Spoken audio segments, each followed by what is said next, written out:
So guys, a couple of days ago, Zmin just confirmed that something very good is coming for the British, right? He says basically that he was kind of making a joke of how people just complain about, uh, British suffering basically in the game, and how, with the upcoming stuff and the stuff that we just got, it's impossible to complain about basically, right? So what are the options that we have for the UK to have a very interesting thing that it's very good coming in the next update? I decided to focus more on aircraft, right? Because tanks, to be honest, there aren't that many tanks that can be added. So aircraft, I think the options are a little bit more broad, right? And I don't think they will add any type of new AA system there or even a new helicopter, right? So I'm pretty sure they're talking about, either ships, which can be something, but mainly aircraft, right? So let's talk about 3 aircraft that we might actually see for the British in the last update of the year in December. So we have 3 options that are going to be very good, right? Aircraft that are going to be top tier, that it's going to bridge the gap between what we have right now, maybe, and even 5th generations in the future, right? So 3 options. The first one, I think it's very likely that we might see the Super Hornet, the Australian Super Hornet, right? The Super Hornet, guys, it is a vehicle that, of course, is a whole bunch of upgrades, a whole redesign of the legacy Hornets, right? Includes a whole new design, being a little bit more stealthy, a lot more stealthy actually. Includes better engines with the 414 engines. It does have an increasing weight, but with new engines, it should be, not that much worse. Although, a lot of people say that the Legacy Hornet is much better in a dogfight just because it's lighter, right? Just like an F-16A is better than a C model in a short-range dogfight because it's lighter, right? So you might see something like that. But overall, the aircraft is an improvement. Initially, they did receive the APG-73, but later they got the APG-79, which is an IASA radar. So it's an aircraft that it's a 4.5 generation that is very likely for us to see in the last update of the year, right? And of course, the Australians do use this version of the Hornet, right? Specifically, the F model, which is the B-placed one. So we might actually see, for example, for the US, the single-place one, and then for the Australians, the B-placed one, which is pretty interesting, right? And I'm pretty sure, I couldn't 100% confirm, but I'm pretty sure the APG-79 is used on the Australian Super Hornet, so it would be a very interesting aircraft, and of course it would make sense, because BVD said that they are trying to put IASA radars into everybody, and the British are one of the nations that still don't have an IASA radar, right? Yeah, it would make sense to have something like this, because you would actually bring something that it's electronic scan and array for them, right? And of course, it would be a completely different aircraft. It would probably come after the AAF, the AF-A18A, so many A's on this name, late, that it's the Hug 2.4 upgrade of the F-18A of the Australians, right? And it would be a very interesting aircraft. Again, guys, it would be the B-placed one, so it would be a little bit worse in the terms of performance compared to the single place that maybe the Americans are getting, but it would still be a very cool aircraft. So this is the first one that it's, I think, highly likely that we will see. Then we go for 2 of them that are less likely, in my opinion. One of them would be the Su-30 MKI. Yes, another nation that is in the British tech tree is the Indians, right? And with them, you can have the Su-30 MKI. And what is the Su-30 MKI? Well, to be honest, it is pretty much the same as the Su-30 SM. Actually, the SM is kind of a domestic version of the MKI, right? So they produced the MKI first, if I'm not mistaken, to the Indians, and then build later, a model for the Russian Air Force, right? Air Forces, right? And basically, the main difference here would be specific things for domestic use. So, for example, the Su-30 SM actually would use, more Russian stuff in the cockpit, in the HUD, in the weapons even.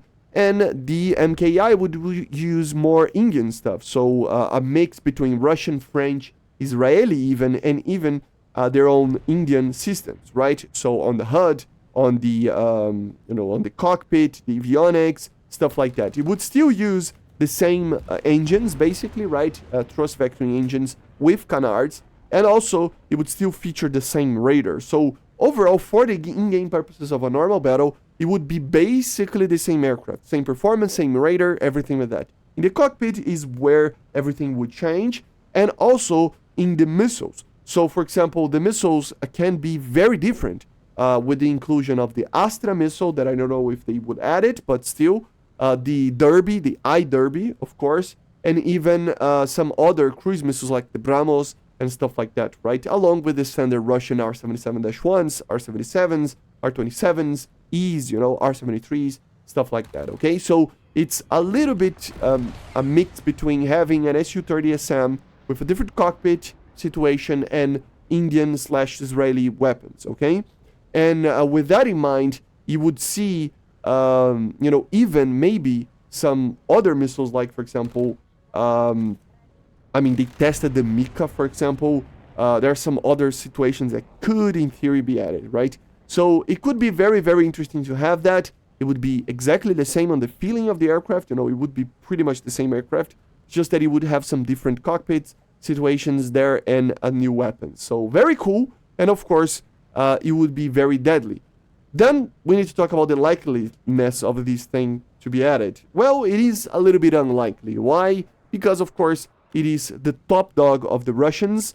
So unless the Russians are receiving something, I would really doubt that they will just add, an Su-30 there. So it's complicated, right? Because it takes out the uniqueness of the Russian tech tree, but at the same time, it is a different version of the Su-30, right? So it has different missiles and stuff. So for me personally, I think it would be cool. But I understand that some people might not like it, right? So yeah, but it is an option. And the last one would be an Eurofighter. Yes, of course, the Eurofighter is one of the domestic aircraft of the British, together with other nations, but it is a technically domestically aircraft for the British, right?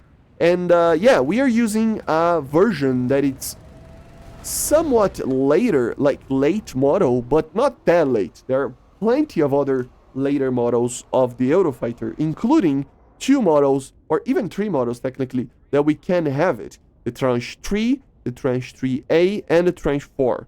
So the Tranche 3 in general, guys, it is very similar to the Tranche 2, okay, in capabilities and everything. But of course, even then, we can already have some upgrades on the Tranche 2 that we have right now to carry the Meteor missile, the Brimstone, and other things like that. But what I honestly believe would be the most likely version of the Eurofighter for the British would be the future upgrade that they are getting right now to the Tranche 3s, or even a future model that's being developed still to be the Tranche 4, which would be, include a lot of upgrades here, including fiber optic cabling and computer upgrades and everything with that, with the defense systems and everything, conformal fuel tanks, but mainly the Copter E as a radar. So yeah, the Copter E could actually be added here to the Eurofighter so that it actually finally has an as a radar. So both the Tranche 3 can be upgraded,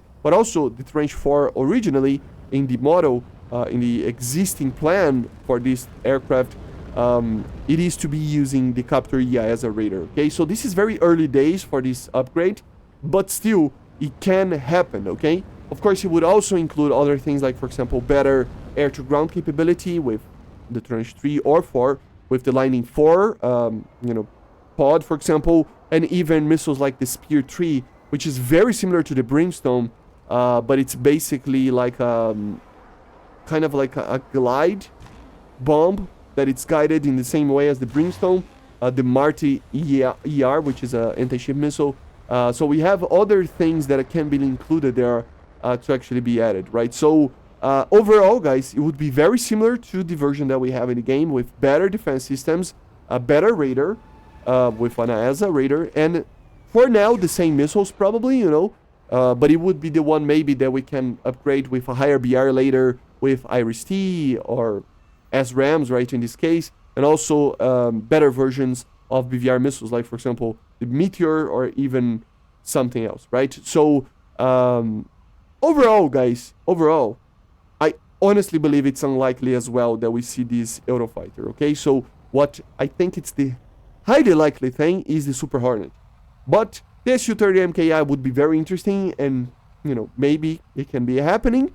And the Eurofighter Tranche 3 or 4 can be happening as well. I just think that the Su-30 MKI and the more advanced Eurofighters are a little bit more unlikely, but not impossible, right? And these are the 3 vehicles that I think are the most probable ones. I could be completely wrong, but it is the ones that I think are really a step up for the British, that would really put them even better than what they are right now. And it might be completely wrong, but it feels like Gaijin is saying that something like that would happen, right? Maybe it will be a completely air-focused patch that everybody will receive a new jet, right? That it's a step up. So if that happens, something like the Eurofighter with the IASA radar might be the one to go for, right? So we don't know yet. But these are 3 options that I think are highly likely, okay? So let me know in the comments what you think. See you guys on the next one. Make sure to subscribe, leave a like, leave a comment. And bye, guys. See ya.